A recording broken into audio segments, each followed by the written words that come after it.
This is a great move to stretch out your pecs as you work on spinal mobility and even improving your hip mobility. Make sure that as you rotate with the stretch, you engage your upper back to actually stretch out your chest. Also make sure that as you rotate, you engage your glute to help drive your hip into extension as you bring your foot back behind you. By engaging your back and glute to drive the stretch, not only are you improving your mobility and flexibility, but you're also starting to engage and activate those underactive muscles. Do not try and rotate further than you're able and apply more torque to your lumbar spine or lower back.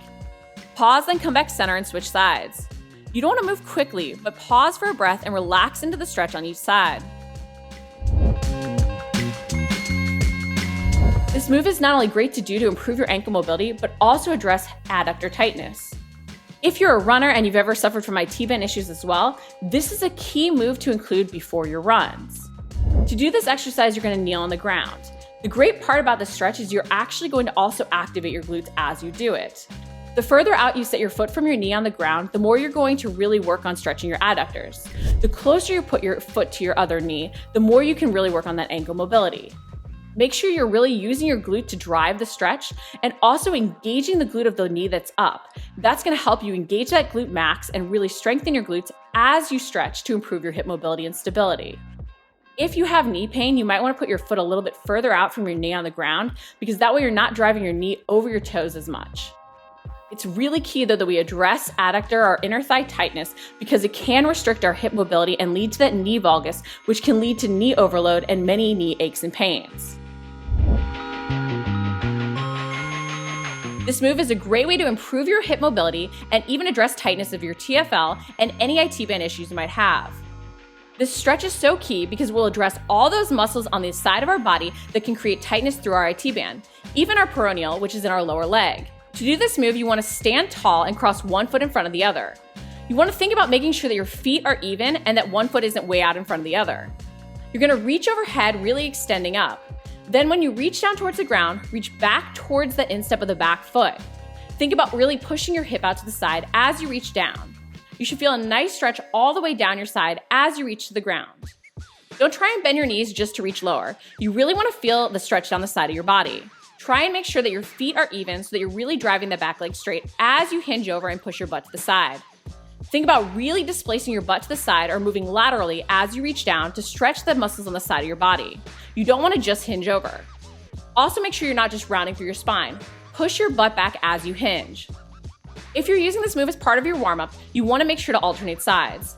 If you do decide to include it in your cool down as well, you can always hold for a longer static stretch on one side. This is a great stretch to warm everything up and improve your hip and spinal mobility, as well as activate your abs, glutes, and back. You can improve your shoulder stability as well. Start in that plank position and engage your abs. Step outside your hand with your foot. If you need to adjust, you can put your back knee down. Make sure to squeeze the glute of that back leg as you drive that hip into extension. Engage your upper back to support your shoulders. You don't want to shrug. You may even think about drawing your shoulder blades down slightly as if moving them towards your back pockets. Then raise the hand on the same side as the foot you step forward and rotate open towards that front leg. Engage your upper back as you rotate. Place the hand back down and step your foot back into the plank position. Step forward on the other side. Really squeeze the glute of the back leg to make sure you're driving your hip into extension and not arching your lower back. I find that a lot of clients struggle with getting into that actual pigeon pose, and this is an easier way to get into the movement, not to mention make it a dynamic stretch to warm up your body. If you find that you feel your knee during the pigeon pose, make sure you're actually flexing your foot. That will create tension up your lower leg to protect your knee. By starting in the quadruped position and then actually moving into the pigeon pose, you can work on your hip external rotation and really mobilizing your hip. While this alternating pigeon pose is a must-do move, if you find that you can't get down on the ground or you're really struggling to protect your knee, you can also do a seated variation.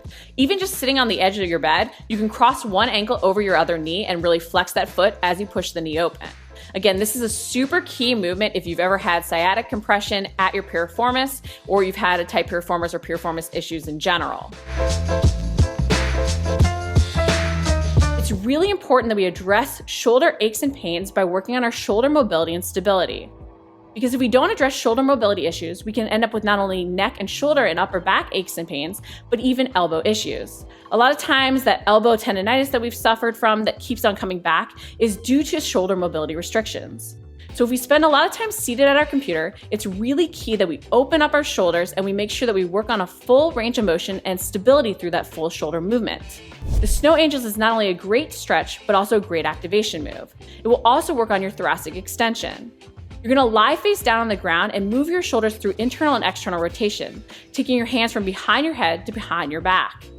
As you do this, make sure you keep your chest slightly lifted from the ground. You don't want to arch your lower back, so if you find that you do, you can also do this standing facing a wall.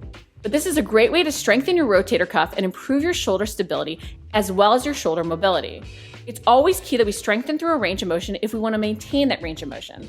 So again, while we want to stretch, we want to make sure that we're activating those underactive muscles and strengthening them so that we keep the range of motion we're working hard for. If you liked the video, make sure to like it, comment below if you have any questions, and subscribe. We're posting new videos each week.